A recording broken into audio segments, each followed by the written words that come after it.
जय जय माँ, जय जय माँ, जय जय माँ, जय जय माँ। जय माता दी। आज हम बात करते हैं राहु और सूर्य की युति की। यदि राहु सूर्य एक साथ आकर बैठ जाएं तो सूर्य के प्रभाव को अशुभ बनाने लगता है, किंतु सूर्य मजबूत ग्रह फिर भी अपना संघर्ष नहीं छोड़ता।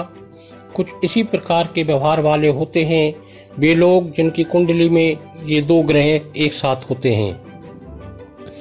इन दोनों के एक साथ होने से ग्रहण योग बनता है, किंतु इन दो ग्रहों की युति व्यक्ति को स्वास्थ्य संबंधी परेशानियां भी देती हैं। सूर्य और राहु का एक जगह पर होना ग्रहण योग को जन्म देता है, जिसका सबसे पहला शिकार व्यक्ति की आंखें बनती हैं। इसके अलावा यह पिता के स्वास्थ्य को भी प्रभावित करता है।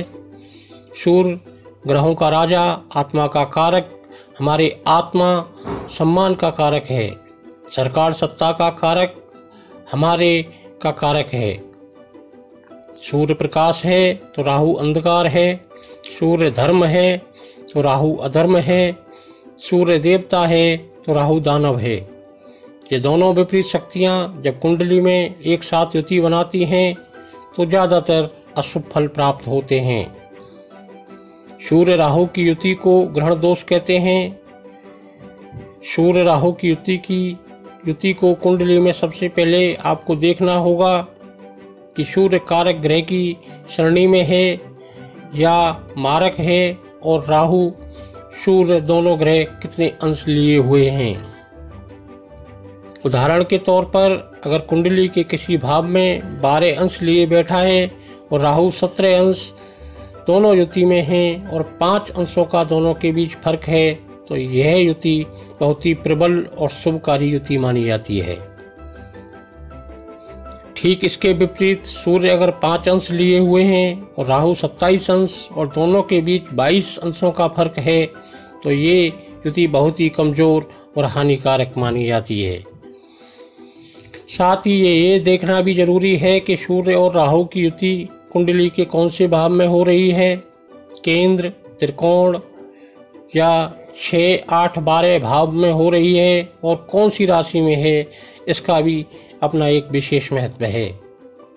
माने कि मेष लगन की कुंडली में और लगन में ही सूर्य और राहु की युति है और राहु अंशों में सूर्य से दब रहा है, सूर्य बलवान है, उस राशि का स्वामी मंगल अगर कुंडली में शुभ अवस्था में बैठा हुआ है और शनि की स्थिति भी शत्रु राशिगत नहीं है, तो यह राहु अपनी शत्रु राशि मेष राशि का होकर भी सूर्य के नियंत्रण में रहता है और शुभ फलों में बढ़ोतरी करता है। और ठीक इसी के विपरीत अगर ये मान लें कि मेष लगन की कुंडली है और सूर्य सप्तम भाव में तुला राशि में नीच होकर विराजित हैं और साथ में राहु हैं और अंश बल में राहु से कम हैं, दबा हुआ है, तो यहाँ ये युति बहुत खराब परिणाम देती है। सप्तम भाव के सभी फलों को बिगाड़ देगी और साथ ही सूर्य का पंचम भाव का स्वामी होकर सप्तम नीच में होना पंचम के फल को भी खराब कर देगा।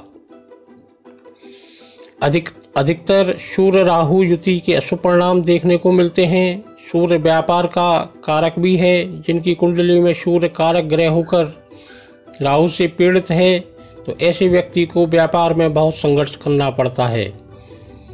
बहुत मेहनत के बावजूद उन्नति प्रगति विश्वास अनुरूप नहीं मिलती, नौकरी में स्थिरता नहीं मिलती, सरकारी नौकरी में उच्च पद की प्राप्ति नहीं होती या सरकारी नौकरी प्रतियोगिता परिणाम में बाधाएं आती हैं। सूर्य स्वास्थ्य का भी कारक है। ऐसे में व्यक्ति की रोग प्रतिरोधक क्षमता कमजोर होती है। ये युति हड्डियों में विटामिन डी की कमी का होना, आँखों की कमजोरी होना, चश्मा लगना, स्वास्थ्य संबंधी समस्याएं से घिरे रहते हैं। सूर्य मान सम्मान प्रतिष्ठा का कारक ग्रह भी है, तो उन पर भी ठेस पहुंचती है। अगर सूर्य और राहु की युति अष्टम भाव में हो तो सूर्य पीड़ित होता है। ऐसे व्यक्ति को मान सम्मान पर ठेस पहुंचती है और उन्हें कई बार बदनामियां झेलनी पड़ती हैं। राहु और सूर्य के ग्रहण दोष के और भी कई लक्षण हैं। जिस बच्चे की कुंडली में यह योग होता है तो पिता के कामकाज, सेहत और मान सम्मान पर बुरा असर पड़ता है। पिता और पुत्र के सुखों में कमी के हालात बनते हैं। गुस्सा अत्यधिक मात्रा में रहता है। बार बार सेहत से संबंधित परेशानियां पैदा होती हैं। बार बार मान सम्मान को ठेस पहुंचती है। कामकाज से संबंधित परेशानियां बनी रहती हैं। सरकार की तरफ से परेशानियां हो सकती हैं, जैसे कि कोर्ट केस आदि। सरकारी नौकरी लगने में भी बाधाएं आती हैं और मुंह से बार बार थूक आता है। इनके उपायों के लिए पूर्व की तरह मुंह करके कभी भी पूजा पाठ ना करें। उसके लिए आप उत्तर दिशा का चयन करें, जिससे इस पूजा का सकारात्मक प्रभाव आपके ऊपर आए।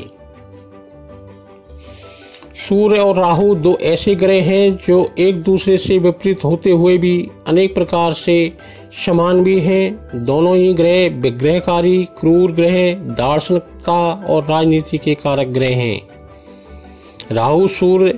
यदि राहु और सूर्य की युति कुंडली में है तो जीवन में पिता का सुख नहीं मिलता, पुत्र सुख में कमी होगी, प्रसिद्धि व प्रतिष्ठा की प्राप्ति नहीं होगी, व्यक्ति का आत्मविश्वास डामाडोल रहता है, अर्थात उसे यश भी प्राप्त नहीं होता। इस योग पिता पुत्र के वैचारिक मतभेद मिलते हैं, पर एक दूसरे का मान पीठ पीछे करते मिले हैं। सूर्य राहु अगर साथ हैं, अंशों से भी ग्रहण लगा है, तो व्यक्ति के पिता जिद्दी होते हैं। उनका कहा ही अंतिम होता है, ऐसा वो मानते हैं। व्यक्ति के पिता अहम युक्त, अहंकारी, दम्भी और शक्की होते हैं।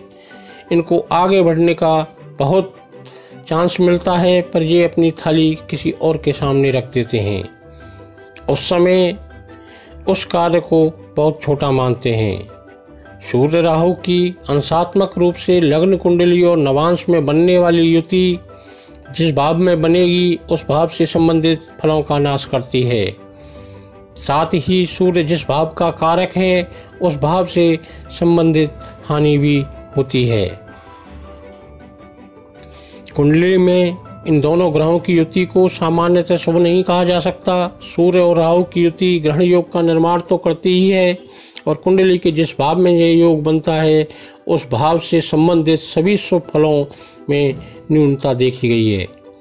ऐसा व्यक्ति जिसकी कुंडली में सूर्य राहु की युति हो, वह सफल राजनेता भी होता है। मुख्यतः यह योग यदि नवम, दशम व एकादश भावों में हो तो राजनीति कारक भी होता है, क्योंकि ये दोनों ग्रह ही राजनीति, प्रभुत्व एवं सत्ता के कारक ग्रह भी हैं। कहते जब ही कुंडली में स्थित इन ग्रहों का संबंध गोचर में लाभ भाव अर्थात एकादश भाव में बनेगा, तो राजनीति में सफलता देकर व्यक्ति का वर्चस्व स्थापित कर देगा। मुख्यतः यह योग यदि नवम, दशम व एकादश भाव में होता है तो राजनीति में व्यक्ति की चमक बढ़ती है और राजनीति में श्रेष्ठ पद की प्राप्ति होती है।